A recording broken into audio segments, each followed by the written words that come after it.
L'inflation crée au final, ben, la révolution. Mmh.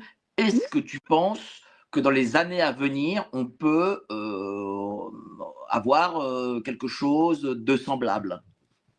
Écoute, moi, ce que je vois, c'est que le rejet alors d'abord l'argent qui a été dépensé pour faire accepter au peuple son aliénation, c'était quand même sans précédent. L'ancien régime ne connaissait pas, cette possibilité d'influer sur les gens. Il n'y avait pas la radio, il n'y avait pas la télévision pour faire rentrer des mensonges dans la tête des gens. Donc le degré de soumission du peuple tel qu'on peut le voir, qui a accepté de porter des masques, qui a accepté de se faire piqueuser par des trucs qu'il ne maîtrisait pas et cetera, c'est pas parce que le peuple est bête, c'est parce qu'une ingénierie, monstrueuse a été développée pendant des dizaines d'années pour lui faire accepter cette nouvelle donne. Mais ce que je crois, c'est que foncièrement, le peuple, ouh là, s'il est laissé,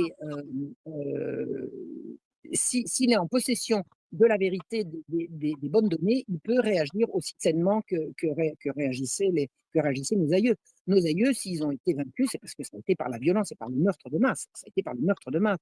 Ça a été par la faim, ça a été par toutes ces saloperies-là. Ouais, Donc je pense que la situation est tout à fait comparable.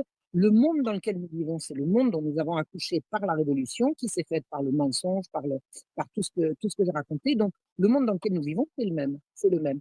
Ce que je crois, c'est que alors avec en plus de ça, toutes les affaires de meurtre, tout ça, bon, je pourrais en parler un autre jour, hein, si tu veux, mais il y avait les mêmes saloperies, il y avait les mêmes enlèvements d'enfants, les mêmes, parce que bon, les enlèvements d'enfants, c'est ce que la France est en train, avec effroi, de découvrir. Hein, l'affaire des mamans louves, ces parents à qui on retire leurs enfants, c'est parce que les enfants ont pris une gifle ou quoi ou qu'est-ce, et puis après les enfants on les retrouve sur le trottoir ou dans les trafics de drogue.